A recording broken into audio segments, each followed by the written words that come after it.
2 million years ago, the Earth stood at a turning point in the long story of evolution.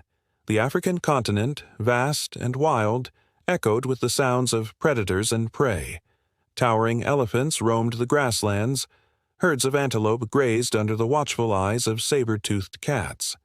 And within this shifting, dangerous landscape, a new kind of being was emerging. From simple toolmakers to skilled hunters, the ancestors of humanity were beginning their slow transformation. This was the age when hominids started their journey toward becoming truly human. Our story begins with Homo habilis, whose name means handy man. Appearing a little over 2 million years ago, Homo habilis is among the earliest species placed within our genus. They were smaller in stature, standing little taller than a modern child, but their hands carried a gift that set them apart. These hominids were among the first to craft stone tools deliberately, striking flakes from rocks to create sharp edges. With these tools, they cut meat, scraped hides, and cracked open bones for the nutrient-rich marrow within. For the first time, intelligence was being transformed into technology. But survival for Homo habilis was precarious. They were not top predators. They scavenged from kills left behind by lions and giant hyenas, waiting until the beasts had eaten their fill before darting in to collect scraps. Their world was one of caution, where the crack of a branch or the scent of blood could spell danger. Yet these small, clever beings laid the foundations for what would come next. Around 2 million years ago, another hominid appeared on the African stage. This species, Homo erectus, would mark one of the greatest leaps forward in human evolution. Taller and stronger than Homo habilis, Homo erectus stood close to modern height, with long legs built for endurance. Their bodies were adapted for life on the open plains, and their minds carried the spark of innovation. Homo erectus was a pioneer. They refined the tools first created by their predecessors, shaping more advanced implements known as Acheulean hand axes. These symmetrical, teardrop-shaped tools were versatile, useful for butchering animals, chopping wood, and digging. The crafting of such tools revealed a growing intelligence, one capable of planning, symmetry, and imagination. For the first time, technology reflected foresight rather than mere necessity. But perhaps their greatest achievement was fire. The evidence suggests that Homo erectus may have been the first to harness flames, taking wildfire from natural sources and nurturing it for warmth and protection. Imagine the scene. A small group huddled in the darkness, the night alive with distant roars and rustling predators. At the center, a fire crackles, its glow pushing back the shadows, its heat binding the group together. Fire was not merely a source of warmth, it was security. It was a gathering point. It was a spark that reshaped the destiny of humankind. And with fire came new possibilities. Food could be cooked, making it easier to chew and digest, unlocking more nutrients to fuel growing brains. Predators hesitated to approach the flickering light, granting safety to those who guarded it. And around the fire, communication deepened. Gestures, sounds, and perhaps the earliest hints of language grew in importance as cooperation became essential. The rise of Homo erectus marked the dawn of true hunters. Unlike Homo habilis, who relied heavily on scavenging, these hominids began to pursue prey with purpose. Groups worked together to track animals, using endurance running to wear them down, a strategy that took advantage of their long legs and ability to sweat and cool their bodies during long chases. It was persistence hunting, not speed, that gave them the edge. In this way, they brought down antelope and even larger creatures, carving meat with their stone axes and sharing the bounty among the group. Hunting required more than tools. It demanded cooperation, communication, and planning. To surround a herd, to drive prey into ambush, or to chase it for hours required foresight and teamwork. And with each hunt, these early humans grew more skilled, more confident, more united. In this age, humanity's first great social bonds were forged in the pursuit of survival. But their ambition did not end within Africa's borders. Fossil and archaeological evidence shows that Homo erectus was the first of our kind to leave the continent, spreading into Asia and beyond. Their footprints appear in lands far from their birthplace, from the volcanic soils of Indonesia to the open fields of China. These were the first great travelers, explorers who carried fire, tools, and the seeds of culture across continents. Their journeys marked humanity's first steps toward global expansion. The significance of this period cannot be overstated. 2 million years ago was not merely another chapter in evolution. It was a turning point.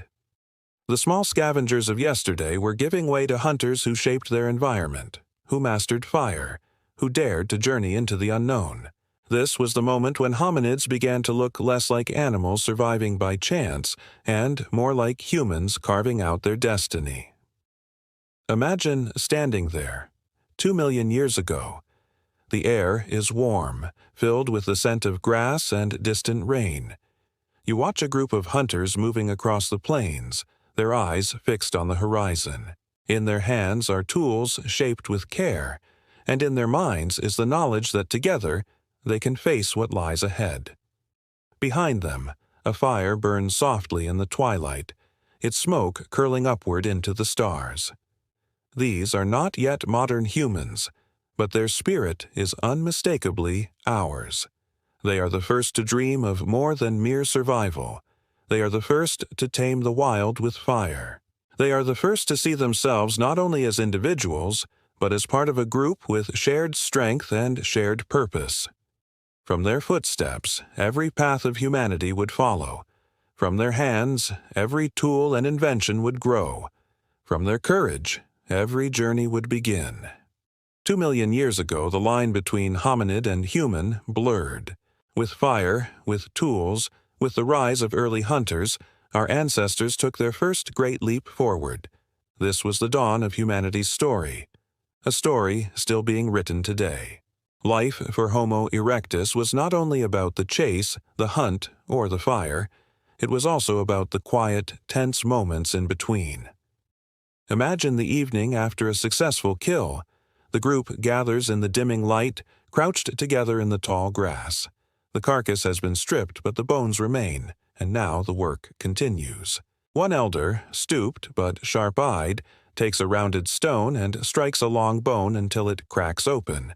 From within, the marrow glistens, rich with fat and energy. Children crowd close, their wide eyes fixed on the treasure, their small hands reaching eagerly as the marrow is shared out. For these early people, nothing was wasted. Hide became clothing, sinew became cord, bones became tools, and meat became survival. Yet life was never secure. In the darkness beyond the firelight, eyes gleamed. Hyenas, with their powerful jaws, circled at the edges of the camp, their eerie calls echoing across the plain. The hominids tightened their circle, clutching flaming branches and stone axes, their hearts pounding. The fire crackled and spat, throwing sparks upward, and for now the predators held their distance. But everyone knew that without fire, without numbers, they would be vulnerable. Night on the savanna belonged to the hunters of the dark, and only vigilance kept the group alive until dawn. By day, dangers came from the water. Rivers and lakes drew thirsty animals from across the plain. Elephants, antelope, and wildebeest crowded the banks. But they also drew silent killers. A crocodile could erupt from the water in an instant, dragging prey into the depths with terrifying force. For Homo erectus, approaching a watering hole demanded courage. The band would creep cautiously, scanning reeds for the flash of scales or the ripple of movement. Only when they felt safe would they stoop to drink, their cupped hands lifting muddy water to cracked lips. At such moments, their survival depended not on tools, but on awareness. The African savanna of 2 million years ago was alive with giants. Mammoths and elephants towered over the grass, their calls echoing for miles. Herds of grazing animals stretched as far as the eye could see. Lions and saber-toothed cats stalked silently in their shadow, ready to strike. And within this theater of life and death, the hominids moved cautiously, neither the strongest nor the swiftest, but clever, coordinated, and growing more adaptable with every passing generation. They began to build more than fire. Using branches, stones, and hides, small shelters rose against the wind, offering protection from rain and shade from the relentless sun. Such dwellings were temporary, moved as the group followed herds and seasons, yet they marked another step forward, the shaping of the environment to meet human needs. For children, these shelters were a place of safety, where they could cling to their mothers or play with small stones and sticks, mimicking the work of the adults. For the group as a whole, they were a statement. Here, we endure. Around the fire at night, new bonds formed. Older children watched their elders shape tools, eyes wide as sharp flakes flew from the core stone. They learned through imitation, clumsy hands growing steady over time, guided by gestures and sounds. Slowly, the first threads of culture were being woven, knowledge passed from one generation to the next. 2 million years ago was a time of constant peril, yet it was also a time of astonishing resilience. In every hunt, in every shared meal, in every moment a torch was raised against the dark, the line between ape and human shifted further.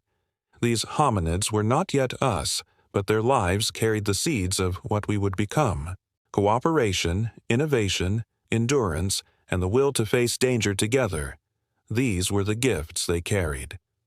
When you picture them, crouched around a flickering fire with the night pressing in, or striding across the savanna beneath circling vultures, remember this.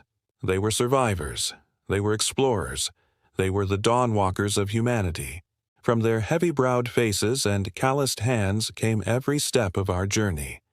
They remind us that humanity did not begin with certainty or strength, but with fragile sparks of courage, fed by fire, sharpened by stone, and bound together by the will to live another day.